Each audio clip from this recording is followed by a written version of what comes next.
Hello everyone.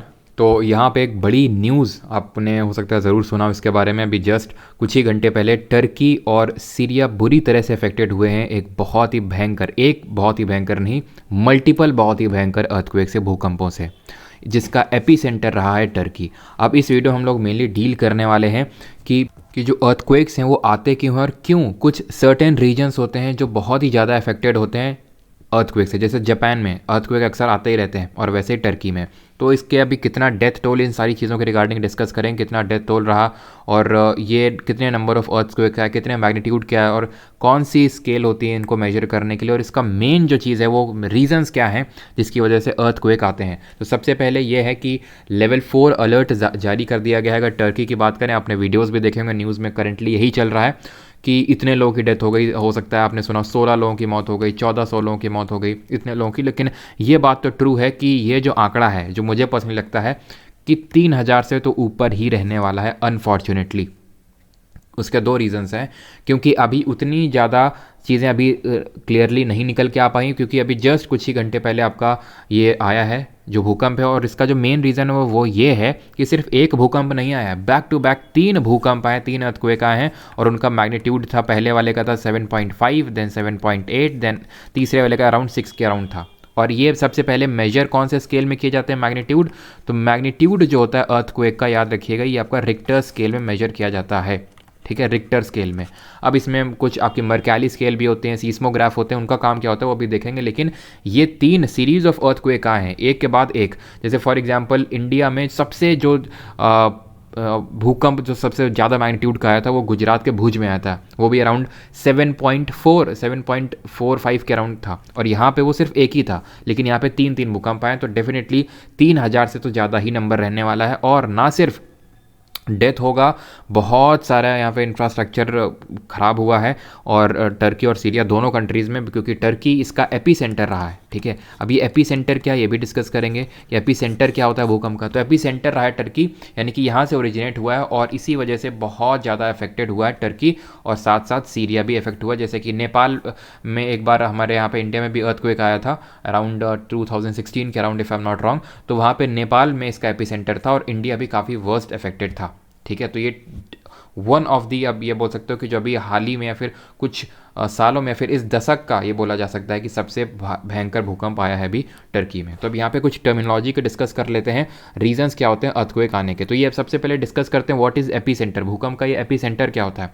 तो भूकंप का जो केंद्र होता है पृथ्वी के नीचे, उसको बोलते हैं उसको बोलते हैं इसका हाइपोसेंटर, या फिर उसको बोलते हैं उसका फोकस, ठीक है। हाइपोसेंटर या फिर फोकस, जहाँ से ओरिजिनेट होता है भूकंप पृथ्वी के नीचे से, और जहाँ ये सबसे पहले पृथ्वी में मिलता है, यानी ये पॉइंट जस्ट ऊपर जो इसके होता है उसको बोलते हैं एपी सेंटर, ठीक है। एपी सेंटर इसको बोलते हैं। हाइपोसेंटर जहाँ से ओरिजिनेट हुआ, और एपी सेंटर वो जगह है जहाँ पे ये पृथ्वी को सबसे पहले मिलता है या फिर पृथ्वी में सबसे पहले टच होता है। बिकॉज इसमें अगर मैं रीजंस की बात करूँ, क्योंकि इसमें रीज़न ये होता है कि जब दो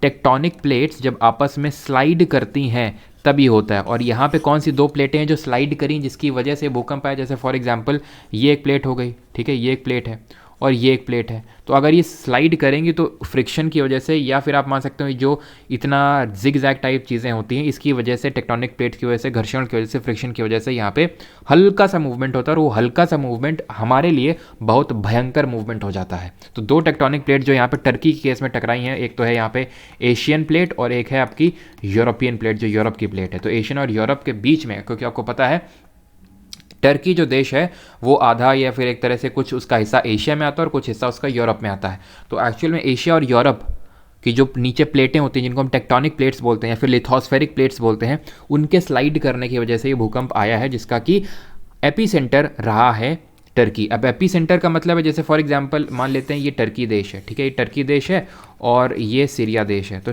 एपी सेंटर यानी यहाँ पे है, और जितना कोई भी जगह है जो एपी सेंटर के जितना पास होती है डैमेज उतना ही ज़्यादा होता है, ठीक है। अब कैसे ओरिजिनेट होता है, अगर जैसे स्लाइड की तो यहाँ से तरंगे निकलती हैं, जी हाँ, तरंगे निकलती हैं, वेव्स निकलती हैं, जिनको हम बोलते हैं क्या, उनको हम बोलते हैं सीस्मिक वेव्स। क्या बोलते हैं, सीस्मिक वेव्स। और इन सीस्मिक वेव्स को जो रिकॉर्ड करता है उसको बोलते हैं सीस्मोग्राफ, ठीक है। सीस्मोग्राफ जो भूकंप के मैग्नीट्यूड को मेजर करता है, किसको, मैग्नीट्यूड को, वो होती है आपकी रिक्टर स्केल, रिक्टर स्केल, ठीक है। और अगर बात करें इसके जो इंटेंसिटी को मेजर करता है, इंटेंसिटी वो मेजर करता है आपका मर्कैली स्केल। कौन सी स्केल है ये?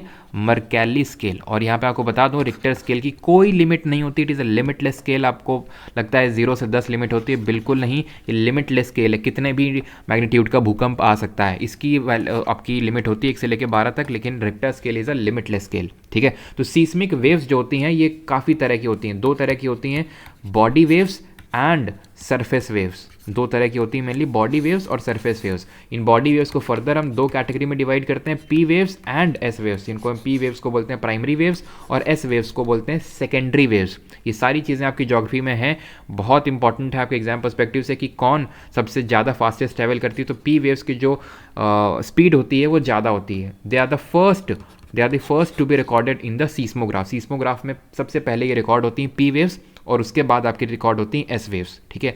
एस वेव्स जो होती हैं वो सिर्फ और सिर्फ सॉलिड में ही ट्रैवल कर सकती हैं। P waves solid, liquid, gas तीनों में ट्रैवल कर सकती हैं, एस वेव्स सिर्फ सॉलिड में ट्रैवल कर सकती हैं। और पी वेव्स को हम साउंड वेव्स भी बोलते हैं, ठीक है, साउंड वेव्स बोलते हैं। जो सबसे ज़्यादा डिस्ट्रक्टिव होती हैं वो सरफेस वेव्स होती हैं, सबसे ज़्यादा डिस्ट्रक्टिव। और ये क्रिएट कब होती हैं? जब बॉडी वेव्स, जब जैसे फॉर एग्जांपल यहाँ पे भूकंप ओरिजिनेट हुआ जिसको हम हाइपोसेंटर बोलते हैं, फोकस बोलते हैं, तो यहाँ पे काफ़ी सारे आपको क्या मिलेंगी, काफ़ी सारी रॉक्स, ऐसे सरफेसेस के पार्ट्स मिलेंगे। और इन सरफेसेस के पार्ट्स या फिर रॉक्स से कॉन्टैक्ट होने के बाद ये जो बॉडी वेव्स हैं सरफेस वेव्स में तब्दील हो जाती हैं और ये सबसे ज़्यादा डिस्ट्रक्टिव इन नेचर होती हैं। क्या? सीस्मिक वेव्स का जो सरफेस वेव्स टाइप होता है वो। एंड वन थिंग, क्योंकि सॉलिड में ही ट्रैवल कर सकती हैं एस वेव्स, इस वजह से एस वेव्स का हम पढ़ते हैं कि जो शैडो जोन होता है वो ज़्यादा होता है। Around 40% of total earth surface का जो 40% होता है वो शैडो जोन होता है एस वेव्स का, because they can travel only in the solid. And now अब क्यों कुछ कंट्रीज़ ही प्रोमिनेंट होती हैं जहाँ पे भूकंप बार बार आते हैं, जैसे जापान हो गया, जैसे टर्की हो गया? उसका रीज़न ये है बिकॉज ये सारी कंट्रीज़ जो हैं ये लोकेटेड हैं रिंग ऑफ फायर हम बोल सकते हैं, जहाँ पे वोल्केनोज बहुत ज़्यादा आते हैं, जहाँ पे भूकंप बहुत ज़्यादा आते हैं। उसका रीज़न ये है they are located on the plate boundaries. जो भी कंट्रीज़ प्लेट बाउंड्रीज में लोकेटेड होती हैं वो बहुत ज़्यादा प्रोन होती हैं इन अर्थक्वेक्स से, और उसमें से टर्की भी एक है।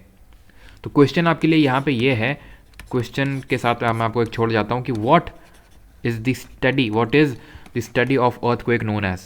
Study of earthquakes is known as, ठीक है। इस क्वेश्चन का आंसर आप कमेंट सेक्शन में देंगे। बाकी उम्मीद करता हूँ थोड़ा सा आपको क्लैरिटी डेवलप हुई होगी कि अर्थक्वेक्स क्यों आते हैं और क्यों टर्की, जापान, इन सब कंट्रीज़ में ज़्यादा भूकंप आते हैं, क्योंकि ये प्लेट बाउंड्रीज में लोकेटेड है। और ये कहाँ, जहाँ पे ओरिजिनेट होते हैं उसको हम हाइपोसेंटर बोलते हैं, जहाँ पे सबसे पहले सरफेस को टच करते हैं उसको एपीसेंटर बोलते हैं। जितना जो नज़दीक होता है एपीसेंटर के जो भी जगह, वहाँ पे उतना ही ज़्यादा डिस्ट्रक्शन होता है। और ये 2 तरह की होती हैं, body waves, surface waves. Body waves further 2 तरह की होती हैं और सारी चीज़ें, ठीक है। तो उम्मीद करता हूँ इससे थोड़ा आपको क्लैरिटी डेवलप हुई होगी और मिलते हैं अगले वीडियो में। धन्यवाद।